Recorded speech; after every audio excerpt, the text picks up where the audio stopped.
పాత Pavani hospital issue చాలా రోజుల నుంచి అనంతపురంలో రగులుతోంది.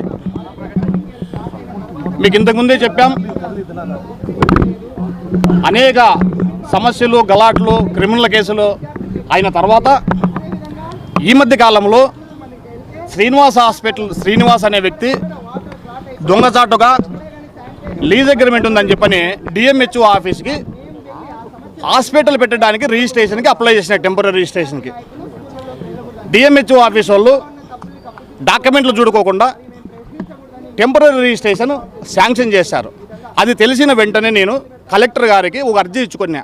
సార్, నేను శ్రీనిలయం బిల్డింగ్లో 30% షేర్ హోల్డర్ని, నా సంతకం లేకోకుండా టెంపరీ రిజిస్ట్రేషన్ డిఎంహెచ్ఓ వాళ్ళు ఎట్లా ఇస్తారు? ఇమీడియట్గా టెంపరీ రిజిస్ట్రేషన్ రద్దు చేయమని చెప్పి నేను కలెక్టర్ గారికి ఇస్తే కలెక్టర్ గారు ఇమీడియట్గా డిఎంహెచ్ఓ గారికి ఎంక్వైరీకి వేశారు. డిఎంహెచ్ఓ ఆఫీస్ వాళ్ళు కూడా 2 నెలల క్రితం చాలా నిజాయితీగా 8/4/2026 తారీఖున షోకాజ్ నోటీస్ ఇచ్చారు అతనికి.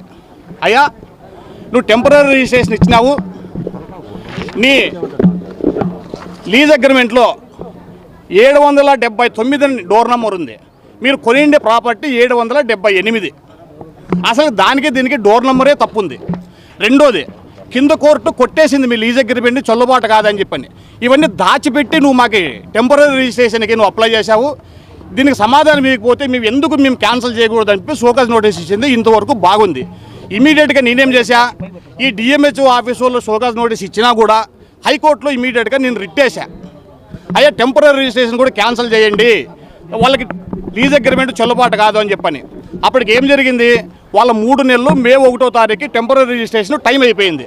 ఏమున్నా కూడా 90 రోజుల లోపల పర్మనెంట్ రిజిస్ట్రేషన్ ఇవ్వాల. మే 6వ తారీఖున హైకోర్టులో హీరింగ్ వచ్చింది. డిఎంహెచ్ఓ ఆఫీస్ వాళ్ళు తరపున స్టేట్ జీపీ గారు పాల్గొన్నారు, వాళ్ళ తరపున వాళ్ళ అడ్వకేట్ పాల్గొన్నారు, మేము పాల్గొన్నాం.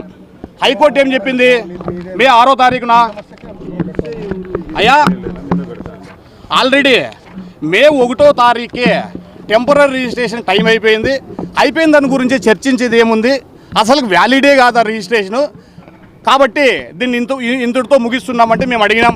సార్, పొలిటికల్ రోజు ఎందుకు మేడం ఇన్స్పెక్షన్కి పోయింది అని మేము ప్రశ్నించినాం. దీంట్లో మాకు అనుమానాలు రేకెత్తిస్తున్నాయి. మేము మేడం గారిని అడిగితే ఏమీ లేదండి, ఒక సీరియస్ ఇష్యూ ఉంది కదా, నేను లేను 2 నెలల నుంచి, జస్ట్ చూద్దామని పోయినా. సరే, ఆ విధంగా అయితే మంచిదే. కానీ మా అనుమానం ఏమంటే, శ్రీనివాస హాస్పిటల్ సర్టిఫికెట్లు కొనేకి సిద్ధమే, మోసం చేయడానికి సిద్ధమే, అన్నిటికీ సిద్ధమే.